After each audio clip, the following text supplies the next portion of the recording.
सांबा में सीमा की सुरक्षा में तैनात बीएसएफ के जवानों ने एक बार फिर अपनी सतर्कता दिखाते हुए भारतीय सीमा में घुसपैठ की पाकिस्तानी कोशिश को नाकाम कर दिया है।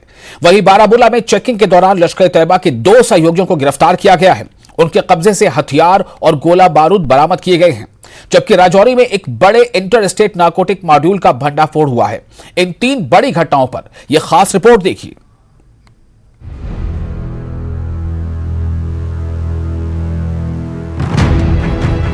सरहद की हिफाजत के लिए तैनात बीएसएफ के जवानों ने एक बार फिर मुस्तैदी का मुजाहरा करते हुए पाकिस्तान की तरफ से दरअंदाजी की कोशिश को नाकाम बना दिया। सांबा में इंटरनेशनल सरहद के साथ जुमेरात को बॉर्डर सिक्योरिटी फोर्सेस ने एक पाकिस्तानी दरअंदाज को गोली मारकर हलाक कर दिया। दरअंदाज ने इंटरनेशनल बॉर्डर अबूर करके सांबा में घुसने की कोशिश की थी। उसकी मशकूक हरकत का बीएसएफ जवानों ने नोटिस लिया और दरअंदाज को रुक जाने को कहा। फोर्सेस की वार्निंग को नजरअंदाज करने पर दरअंदाज पर फायरिंग की गई, जिसके नतीजे में वो हलाक हो गया। भारत पाक अंतर्राष्ट्रीय सीमा पर पाकिस्तान की एक और नापाक साजिश को बीएसएफ ने नाकाम किया और इस वक्त हम मौजूद हैं भारत पाक अंतर्राष्ट्रीय सीमा बीएसएफ की पोस्ट मंगू चक इलाके में और यहां पर बीती रात बीएसएफ ने एक पाकिस्तानी घुसपैठिए को मार गिराया है। ये पूरा वाक़या जो है बीती रात का है, 2 और 3 बजे का वाक़या जो है ये पेश आया है भारत पाक अंतर्राष्ट्रीय सीमा पर, जहाँ बीएसएफ के अलर्ट जवानों को एक गतिविधि जो है संदिग्ध तौर पर देखी गई, जिसके बाद बीएसएफ के जवानों द्वारा एक व्यक्ति को फेंस के नजदीक आते देखा गया, जिसके बाद उसको जवानों द्वारा ललकारा गया, रोकने के लिए कहा गया, लेकिन वो रुका नहीं, फेंस के नजदीक आता गया और इसी बीच बीएसएफ के अलर्ट जवानों द्वारा उस पर फायरिंग की गई, जिसमें वो मारा गया। पाकिस्तान की ये मंशा रहती है कि बॉर्डर के इस पार हथियार, गोला बारूद और साथ ही साथ ड्रग्स भेजी जाए ताकि जम्मू कश्मीर में जो अशांति है वो फैल रहे, और बीएसएफ के जवान जो मुस्तैदी से बॉर्डर पर अलर्ट हैं, पाकिस्तान की हर एक कोशिश को नाकाम करने के लिए तैयार है। इससे पहले बारामूला करेरी के वापुरा इलाके में चेकिंग के दौरान लश्कर तैयबा के 2 मुआविन पकड़े गए। उनके कब्जे से असलहा, गोला बारूद बरामद हुआ।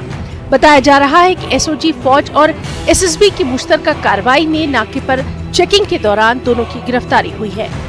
बारामूला पुलिस को उस वक्त एक बड़ी कामयाबी हासिल हुई जब उन्होंने मिलिटेंट एसेट्स जो 2 लोग थे उनको गिरफ्तार किया है। बताया जा रहा है कि क्रीरी के मकाम पर उनको गिरफ्तार किया गया जब ये नाका लगाया गया था जॉइंट फोर्सेस की तरफ से, पुलिस, सीआरपीएफ और आर्मी की तरफ से वहाँ पे एक नाका लगाया गया था और मुश्तबा 2 लोग वहाँ से जा रहे थे। उनको रुकने के लिए कहा लेकिन वो भाग खड़े हुए और टैक्टफुली सिक्योरिटी फोर्सेस ने उनको गिरफ्तार किया और उनकी तलाशी के बाद उनसे 2 कुछ गोलियां और मैगजीन भी बरामद किए गए हैं।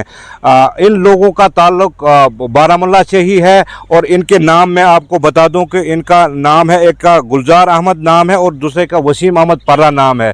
इन दोनों को गिरफ्तार किया है। पुलिस के मुताबिक ये एक बड़ी कामयाबी है। वहीं राजौरी में बड़े बैन रियासती मंशियात के मॉड्यूल का पर्दाफाश किया गया। राजौरी पुलिस ने इस ताल्लुक से पंजाब के 2 अफराद को गिरफ्तार किया। उनके कब्जे से 22 किलो के करीब हेरोइन जैसी अशिया बरामद की गई। एसएसपी राजौरी अमृतपाल सिंह ने कहा कि पुलिस को मिले एक मखसूस इंटेलिजेंस इनपुट की बुनियाद पर ये ऑपरेशन अंजाम दिया गया। पंजाब जा रहे हैं तो उसके लिए जगह जगह नाके लगाए गए थे। तो इसी के तहत सुंदरबनी में ITI के पास जो नाका लगा था तो उन्होंने इस टवेरा गाड़ी को रोका तो उसमें से ये 22 किलो के लगभग चिट्टा बरामद हुआ।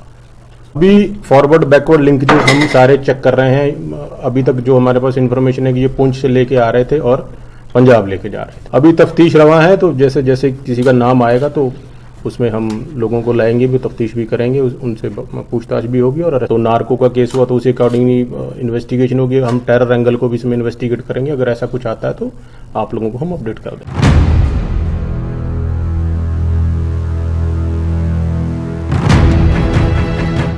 ये तीनों बड़े वाकयात बताते हैं कि कैसे पाकिस्तान जम्मू कश्मीर के अमन को बर्बाद करने पर तुला है, लेकिन भारतीय फौज पूरी मुस्तैदी के साथ उसकी कोई भी कोशिश कामयाब नहीं होने दे रही। फौज के जवान पूरी तरह सरहद और अंदरूनी इलाकों में नजर रखे हुए हैं। सेना का कहना है कि दुश्मन की हर कोशिश को नाकाम बनाना उनका फर्ज है। Bureau report, news 18, JKLH।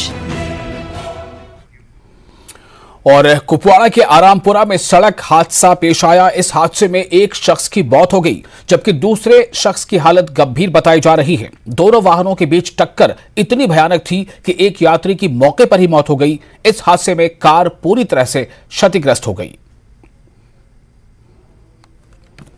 नाज़रीन, कुपवाड़ा जिले के आरामपुरा के मुकाम पर आज एक दिलदोज हादसा पेश आया, यानी कि दो गाड़ियों के दरमियान टक्कर हुई जिसमें दो अफराद शदीद जख्मी हो गए, लेकिन जख्मों की ताब लाकर एक दम तोड़ बैठा, यानी कि एक शख्स की मौत वाक़या हो गई है। यानी कि दो गाड़ियों के दरमियान आपस में टक्कर हो गई जिसके नतीजे में दो अफराद जो थे वो शदीद जख्मी हो गए और एक की हालत नाजुक और एक की मौत वाक़या हो गई है।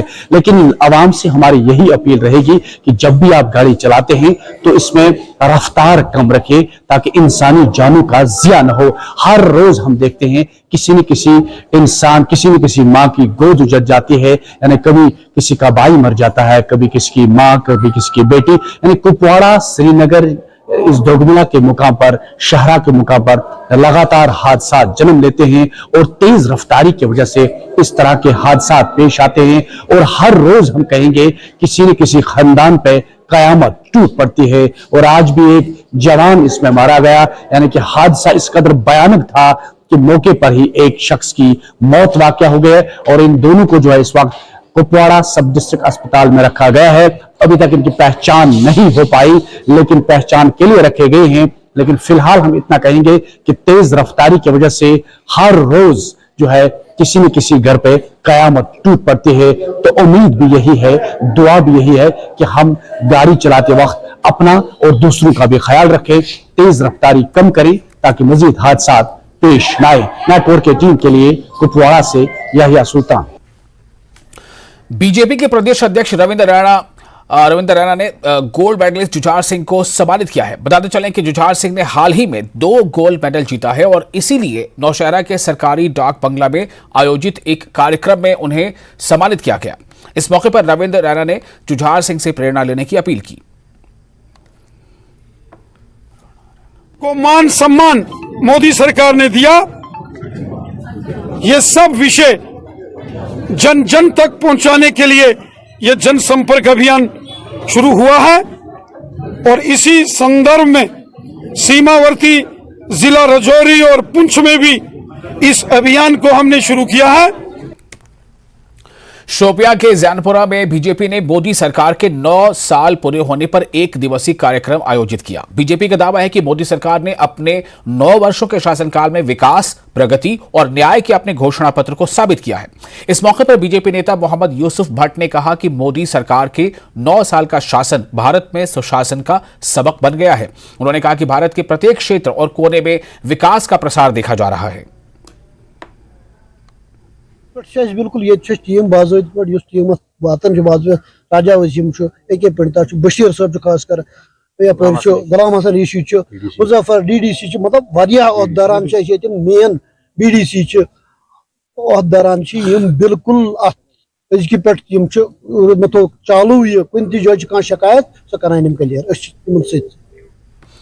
नेशनल कॉन्फ्रेंस की ओर से हाजीपुरा विधानसभा क्षेत्र के टनमर्ग में कार्यकर्ताओं की बैठक आयोजित की गई जिसमें पार्टी के वरिष्ठ नेता सकीना इत्तू ने खिताब किया। सकीना इत्तू ने पार्टी को जमीनी स्तर पर मजबूत करने का आह्वान किया और आगामी चुनाव में पार्टी की जीत सुनिश्चित करने के लिए सक्रिय भागीदारी की भी बात कही। यहाँ पे मेरी बहन ने जिक्र किया जमीला जी ने, चाहे वो modern residential modern residential school 16 crore building कितने करोड़ की 16 करोड़ की बिल्डिंग है वो मैंने यहाँ लाई। पूरी रियासत में गुलाम नबी आजाद ने मुझे जोड़ा, वहां से मैंने उठाई और यहाँ टनमर्ग में डाली।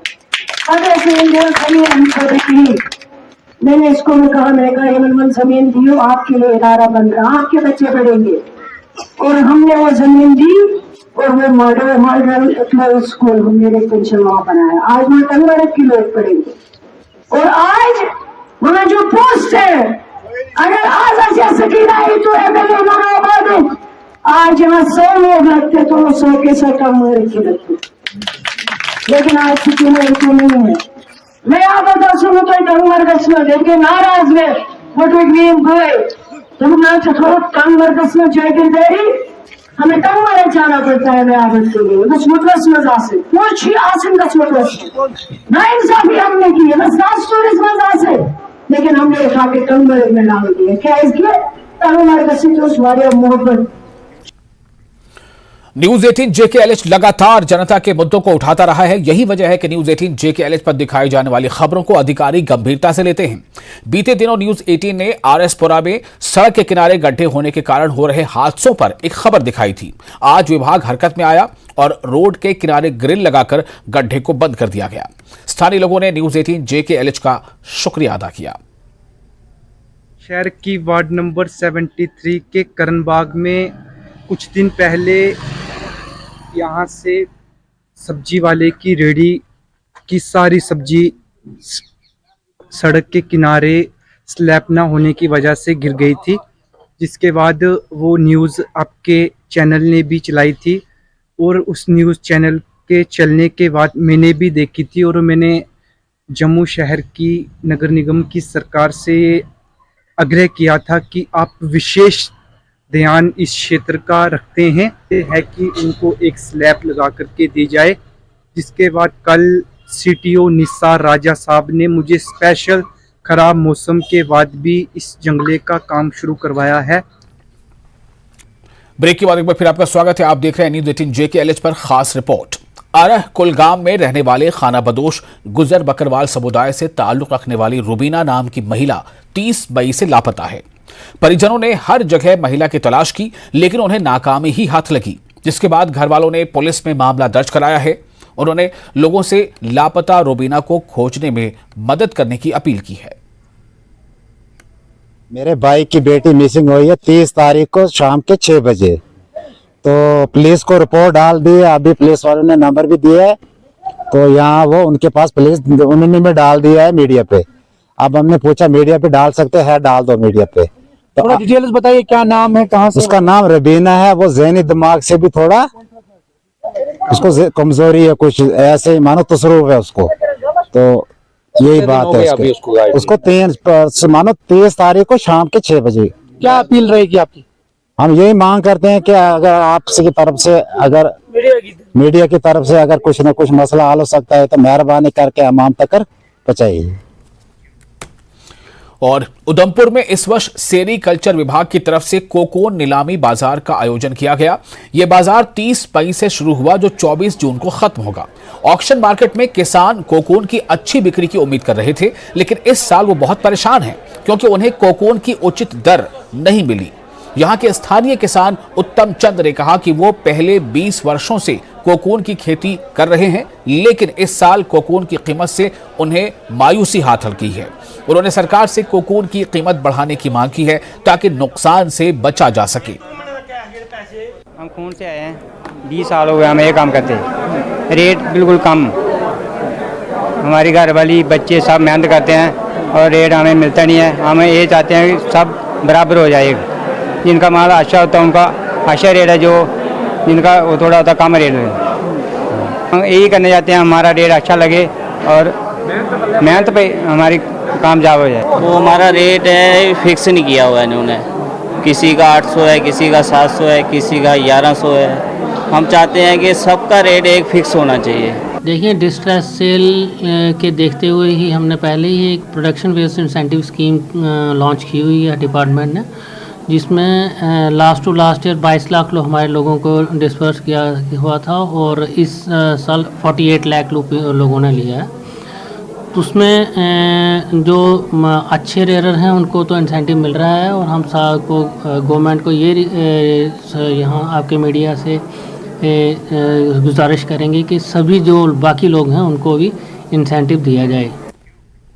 आजाद हाई स्कूल कल्याणा मोड़ RS-पुरा की तरफ से स्कूल में पढ़ने वाले छात्रों के लिए स्कॉलरशिप स्कीम की शुरुआत की गई। इस मौके पर छात्रों और अभिभावकों को स्कॉलरशिप स्कीम के बारे में विस्तार से जानकारी दी गई। बताते चलें कि स्कॉलरशिप स्कीम AIMIFY की तरफ से शुरू की गई है।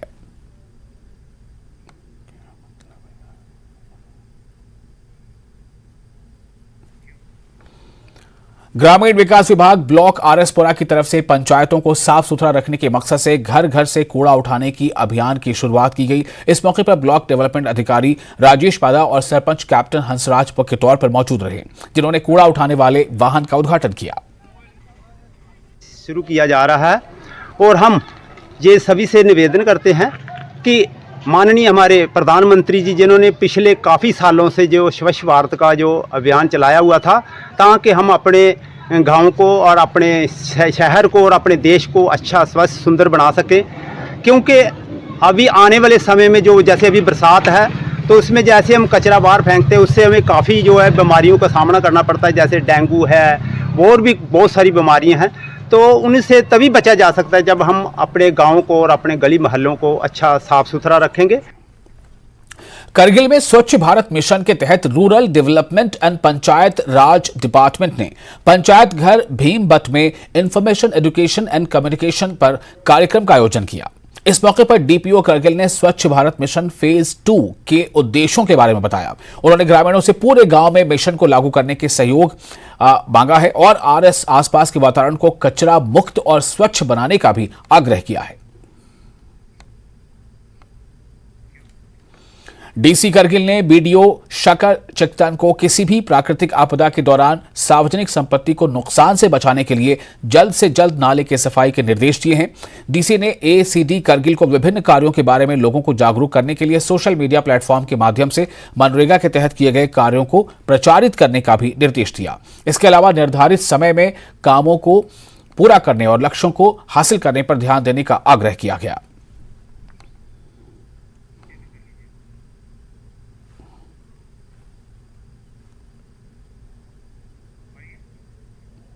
आईएएस में 11वां स्थान प्राप्त करने वाली पुंछ की बेटी प्रसन्नजीत कौर का आज पुंछ पहुंचने पर जोरदार स्वागत किया गया। इस मौके पर नगर के डाक बंगला में प्रसन्नजीत कौर के आने पर स्वागत समारोह का भी आयोजन किया गया, जिसमें लोग प्रसन्नजीत कौर के रिश्तेदारों, पुलिस, प्रशासनिक अधिकारियों ने भाग लेते हुए प्रसन्नजीत कौर की सफलता की खुशियां मनाई।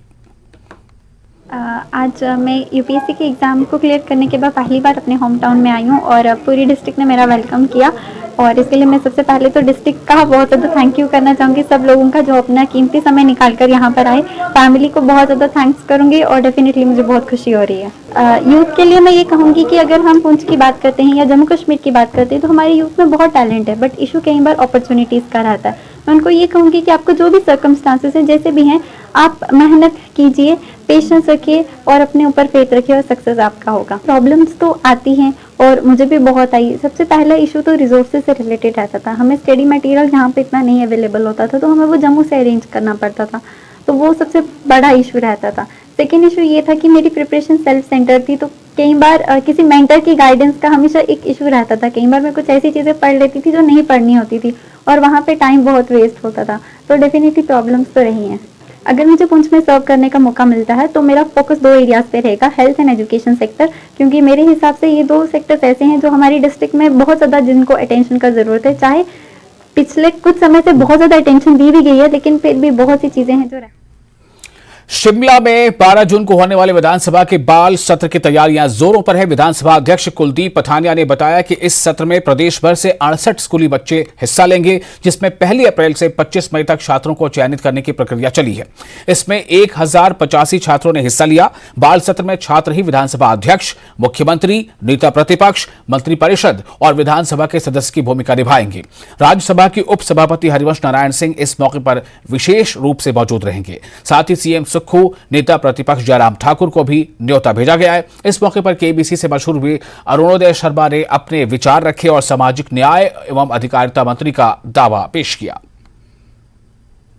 अब उस दिन ही पता लगेगा कि सरकारी स्कूल से कितने हैं, गैर सरकारी स्कूलों से कितने, क्योंकि हमने 17 साल की आयु से कम बच्चों को सबके साथ संवाद किया है और जो उनका जो अपना दृष्टिकोण था उसको हमने जो है वो जाना है। अब वो सिलेक्शन फाइनल जो है किस बच्चे ने किस मुद्दे पर कितने समय के अंदर अपनी बात रखी है, वो किस परिपक्वता से रखी है, इस विषय को विशेष रूप से देखा जा रहा है। क्योंकि सदन का समय सीमित होता है, 11 बजे सदन लगेगा और 4-5 बजे लास्ट होता है, बीच में लंच ब्रेक होगी, तो जो मुद्दे होंगे उनको समय अवधि के अंदर अंदर रखना है। ये बच्चे तय करेंगे, यही स्पीकर बनेंगे, यही सब कुछ तय होगा। फेवरेट सब्जेक्ट संस्कृत है। मैं अपना पर्सनल एक्सपीरियंस बताती हूँ, परंतु मेरे विद्यालय में संस्कृत है नहीं, जिस वजह से मुझे शायद पागली जाना पड़ता, वहाँ पे मुझे पढ़ना पड़ता। संस्कृत भी एक ऐसा सब्जेक्ट है जो हो सकता है कि +1 +2 में रखा जाना चाहिए, क्योंकि बच्चे आज के जनरेशन के हिसाब से सब पढ़ रहे हैं, परंतु अपनी संस्कृति को छोड़ रहे हैं, जो कि गलत बात है। I don't know much about bureaucracy and other things, but I have often seen politicians and they are my inspirations also, like Sukhwinder Singh Sukhu and our Prime Minister.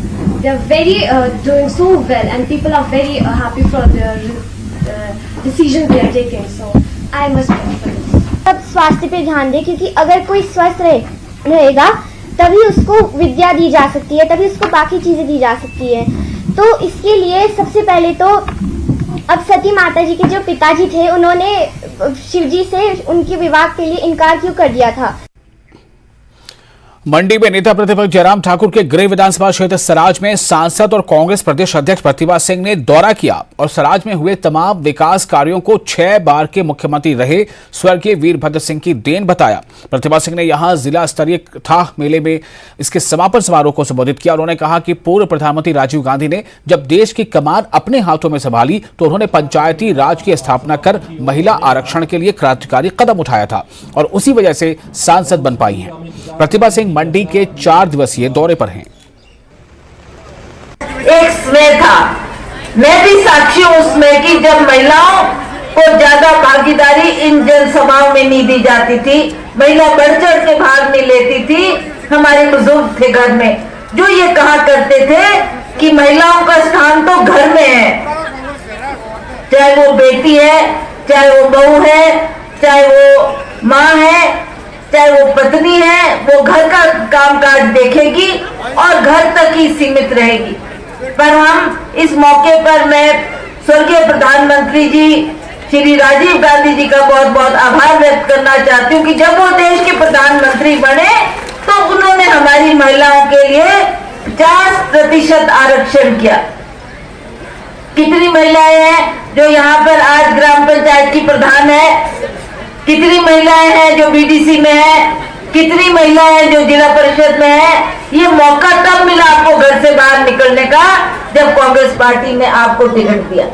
तो इसलिए हम कांग्रेस पार्टी की ये जो हमारे ऊपर उपकार है उसको कभी नहीं भूल सकते। और इसी के साथ इस बुलेटिन में फिलहाल इतना ही, लेकिन न्यूज़ 18 JKLH पर लगातार बड़ी और अहम खबरों का सिलसिला जारी रहेगा।